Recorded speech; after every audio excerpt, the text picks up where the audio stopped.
உலகத்தில் இருக்கும் மிகப்பெரிய ரகசியங்களில் ஒன்று சிவபெருமானின் உண்மை இயல்பு. நாம் சிவனை ஒரு கடவுளாக மட்டும் பார்க்கிறோம். ஆனா உண்மையில் சிவன் யார் தெரியுமா? அவர் ஒரு உருவமா, ஒரு சக்தியா, அல்லது நாம் நினைப்பதை கடந்த ஒரு பரம ரகசியமா? இந்த வீடியோவின் முடிவில் நீங்கள் சிவனை பற்றி நினைத்ததெல்லாம் மாறிப்போகும். சிவன் யார்? சிவன் என்றால் அழிவு மட்டுமல்ல, அழித்து மீண்டும் உருவாக்கும் சக்தி. பிரபஞ்சம் உருவானதற்கு முன்பே இருந்தவர், அழிவுக்கு பிறகும் இருப்பவர். அதனால்தான் அவரை ஆதி என்றும் அந்தம் என்றும் சொல்கிறார்கள். ஆனால் இங்கே ஒரு ரகசியம் இருக்கு. சிவன் ஒரு கடவுள் இல்லை, அவர் ஒரு அறிவு நிலை லிங்கத்தின் உண்மை. நாம் கோவிலில் பார்க்கும் சிவலிங்கம் அது ஒரு சாதாரண கல் இல்லை, அது பிரபஞ்சத்தின் வடிவம்.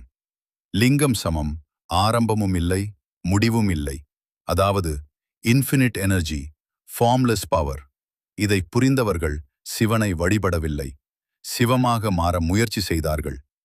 யாருக்கும் தெரியாத ரகசியம், சிவன் வெளியில இல்லை, உங்களுக்குள்ள இருக்கிறார்.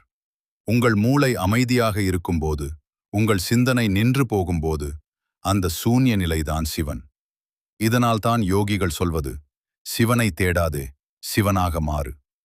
மூன்றாவது கண் ரகசியம். சிவனுக்கு மூன்றாவது கண் இருக்கிறது. அது உண்மையில் என்ன? அது ஒரு பிசிக்கல் ஐ இல்லை, அது ஞானம், அது உண்மையை பார்க்கும் சக்தி. அந்த கண் திறந்தால் மாயை அழியும், உண்மை தெரியும். அதனால்தான் அந்த கண் திறக்கும்போது அழிவு நடக்கிறது என்று சொல்கிறார்கள். சிவன் ஏன் சமாதியில்? சிவன் எப்போதும் தியானத்தில் இருப்பது ஏன்?